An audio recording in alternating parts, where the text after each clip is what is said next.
Backgroundku jelek banget ya. Assalamualaikum warahmatullahi wabarakatuh. Kami dari kelompok 12 ingin mempresentasikan tentang analisis brand loyalty pada brand Cimory. Yang beranggotakan saya sendiri, Devina Syaharani. Saya Amelia Ramadhani. Saya Alina Saya Zarian Yasta. Kim. Saya Hikmat Berpahreji. Saya Muhammad Zalul Kahfi. Saya Cindy Agustini Rahayu. Pertama ada sejarah singkat. Cimory Group merupakan produsen produk makan dan minuman kemasan berbasis protein di Indonesia dengan pangsa pasar terkemuka yogurt dan sosis premium. Didirikan pada tahun 1993, grup berbasis di Jakarta dengan fasilitas manufaktur di Jawa Barat, Jawa Tengah, dan Jawa Timur dengan visi untuk meningkatkan asupan protein orang Indonesia dari susu dan daging. Cimory berfokus pada produk-produk berkualitas tinggi, bergizi, dan bernilai tambah. Amerika Marketing Association, merek adalah nama, istilah, tanda, simbol, atau kombinasi dari hal-hal tersebut. Hal mengidentifikasikan barang atau jasa dari seorang atau kelompok penjual dan untuk membedakan dari produk pesaing. Menurut akar merek adalah suatu merek pada gilirannya memberi tanda pada konsumen mengenai sumber produk tersebut. Di samping itu, merek melindungi baik konsumen maupun produsen dari para kompetitor yang berusaha memberikan produk-produk yang tampak identik. Brand atau merek menurut dari beberapa pendapat.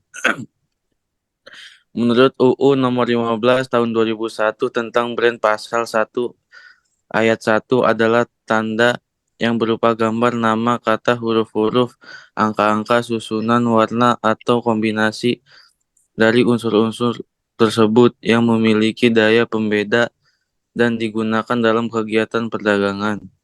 Menurut Jipto, mendefinisikan brand atau merek merupakan nama, istilah, atau tren, tanda, atau sign, simbol, warna, desain, gerak, atau kombinasinya. Lebih dari itu, merek adalah janji perusahaan secara konsisten menyampaikan serangkaian ciri-ciri dan manfaat dan jasa tertentu pada pembeli.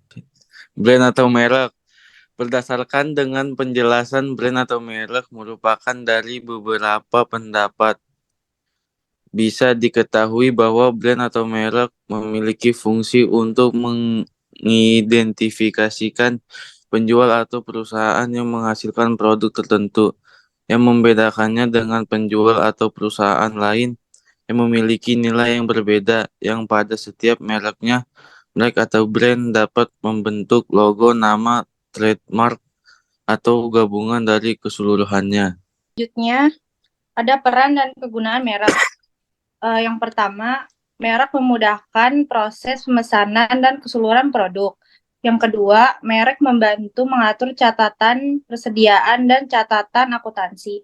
Yang ketiga, merek menawarkan perlindungan hukum atas ciri dari keunikan produk yang dimiliki. Yang keempat, merek menandakan tingkat kualitas tertentu sehingga pembeli yang puas akan melakukan pembelian berulang. Yang kelima, merek dapat menjadi alat yang berguna untuk mengamankan keunggulan kompetitif. Peran dan kegunaan merek brand. Jadi salah satu kunci tingkat keberhasilan Cimory Group untuk dikenal baik masyarakat adalah kemampuannya mengelola rantai pasokan susu adalah suatu kunci sukses bisnisnya. Hingga saat ini ia mampu mengoperasikan 3 pabrik yang menampung susu dari 18 koperasi. Sistem koperasi desa dan melibatkan 3.300 petani dengan total pendapatan grup mendekati 2 triliun. Selanjutnya ada strategi merek. Yang pertama ada merek baru atau neo brand. Perusahaan dapat menciptakan nama atau merek baru ketika ingin memasarkan produk baru. Hal ini dikarenakan nama atau merek sebelumnya tidak sesuai dengan konsep produk yang baru yang akan ditawarkan di pasar. Selanjutnya ada multi merek atau multi brand. Perusahaan mengelola berbagai nama merek tambahan dalam kategori produk yang sama. Hal ini tersebut untuk memberikan fungsi dan manfaat yang sesuai dengan motif pembelian konsumen terhadap produk. Yang ketiga ada perluasan lini atau lini extension. Strategi perluasan lini dilakukan dengan cara memperkenalkan berbagai macam atribut tambahan atau variasi terhadap kategori produk yang sudah ada dengan nama atau merek yang sama, seperti rasa, bentuk, warna, atau ukuran kemasan yang baru. Selanjutnya ada perluasan merek atau brand extension, menggunakan nama atau merek sebelumnya yang telah berhasil untuk meluncurkan produk baru. Selanjutnya ada brand loyalty. Menurut Akar, dalam negara berpendapat bahwa loyalitas merek menunjukkan pola pembelian yang konsisten terhadap merek tertentu sepanjang waktu dan juga sikap menyenangkan terhadap sebuah merek. Loyalitas merek berkembang ketika mereka sesuai dengan personalitas atau image dari konsumen atau ketika mereka menawarkan kepuasan dan keuntungan unik yang dicari konsumen. Menurut Sutisna, loyalitas merek atau brand loyalty bisa didefinisikan sebagai sikap menyenangi suatu merek yang diwujudkan dalam pembelian yang konsisten terhadap merek itu sepanjang waktu.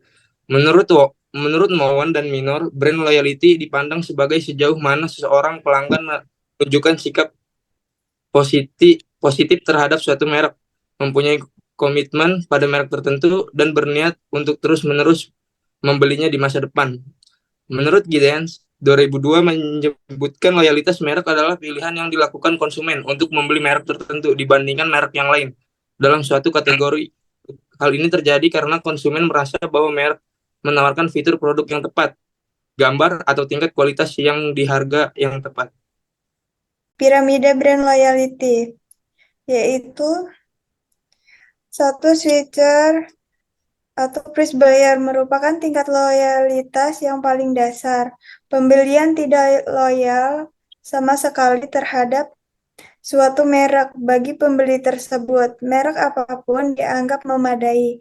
Dalam hal ini, merek memainkan peran yang kecil dalam keputusan pembelian. Apapun yang diobral atau menawarkan kenyamanan akan lebih habitual buyer atau disebut konsumen yang membeli karena kebiasaan.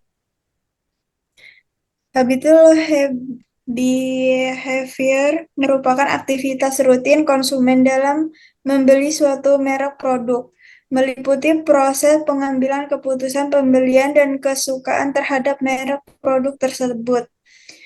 Selanjutnya, status buyer merupakan puasa dengan yang kalian berikan. Namun demikian, kemungkinan untuk beralih ke brand lain masih terbuka, meskipun kemungkinan tersebut tidak besar. Jika mereka memutuskan untuk beralih ke brand lain, setidaknya mereka memerlukan biaya peralihan atau switcher cost berupa uang, kepercayaan, berisiko kinerja, dan kepercayaan yang sudah dibangun. Tentu hal tersebut bukanlah konsekuensi yang murah.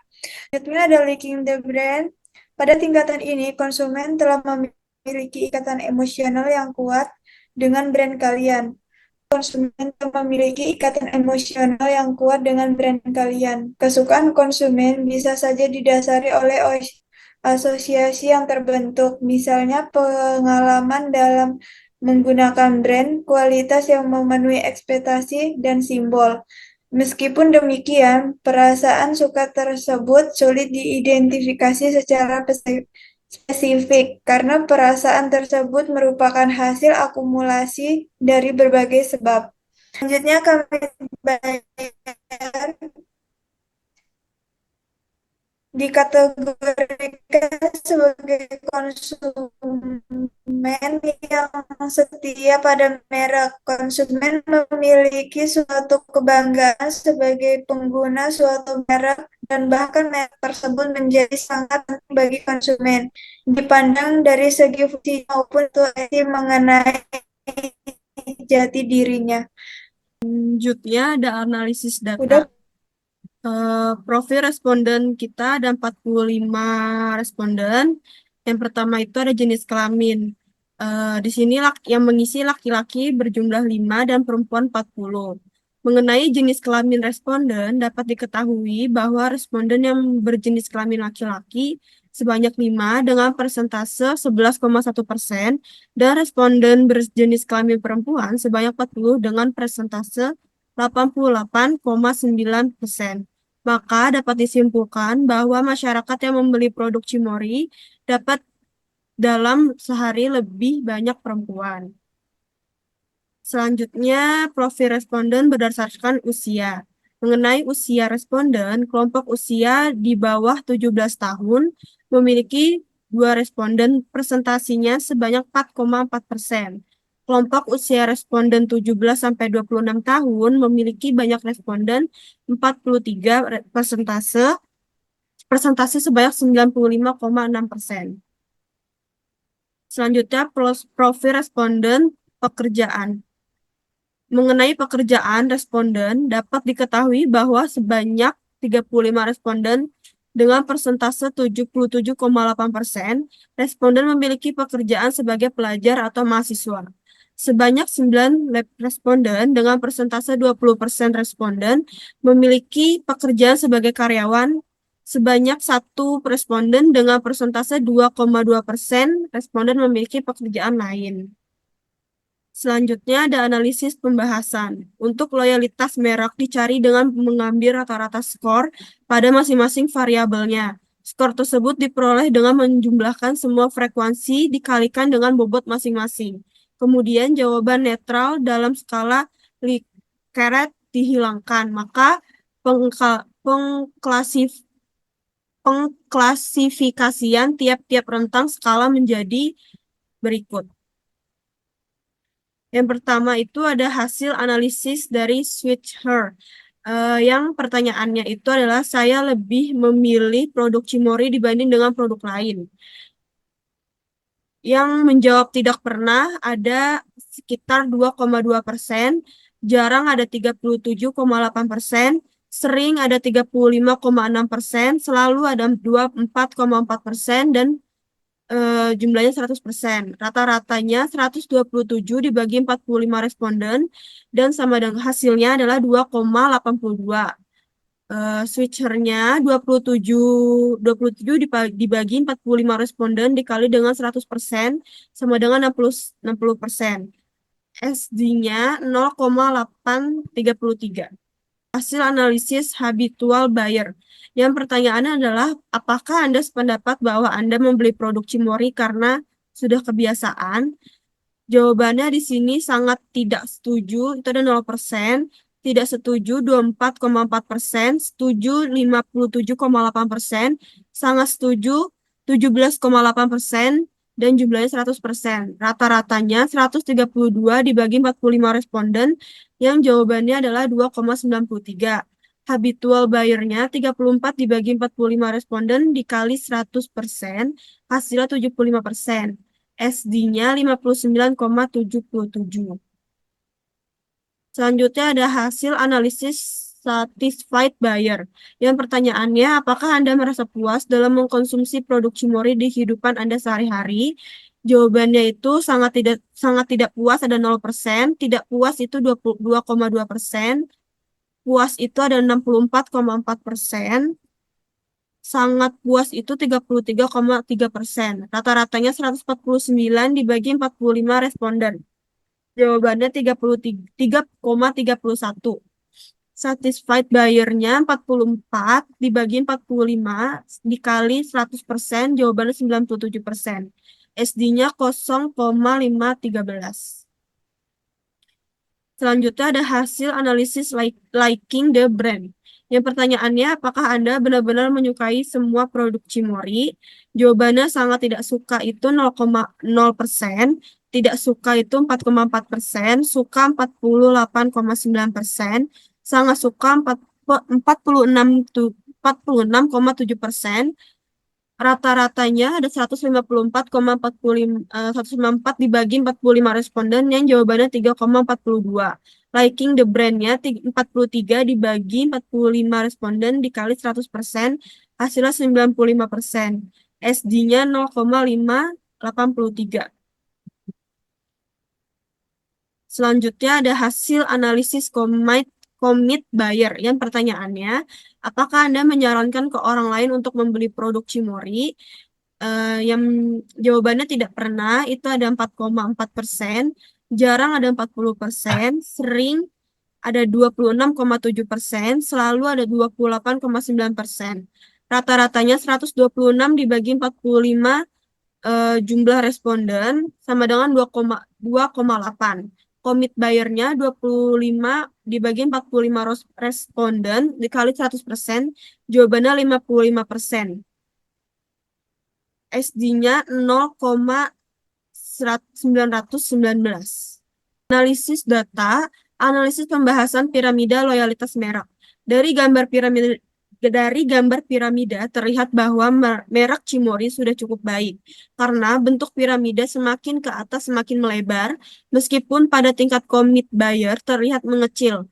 Hal ini merupakan masalah yang harus dipecahkan melalui peningkatan loyalitas merek dengan cara meningkatkan komunikasi informasi Cimory melalui promosi seperti iklan di televisi dan internet.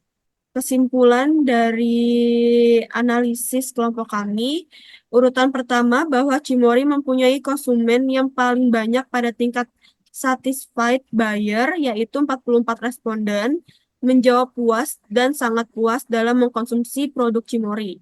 Urutan kedua didominasi pada tingkat liking the brand, yaitu 43 responden, menjawab suka dan sangat suka mengkonsumsi produk Cimory. Urutan ketiga didominasi habitual buyer, yaitu 34 responden menjawab setuju dan sangat setuju untuk membeli produk Cimory hanya karena kebiasaan serta tingkat switcher, yaitu 27,4 responden menjawab sering dan selalu memilih produk Cimory dibandingkan produk lain. Urutan keempat didominasi pada tingkat commit buyer, yaitu 25 responden menjawab sering dan selalu menyarankan orang lain untuk membeli produk Cimory. Sekian dari kelompok kami. Apabila ada kesalahan kata atau kesalahan penulisan, kami mohon maaf yang sebesar-besarnya. Wassalamualaikum warahmatullahi wabarakatuh. Warahmatullahi wabarakatuh.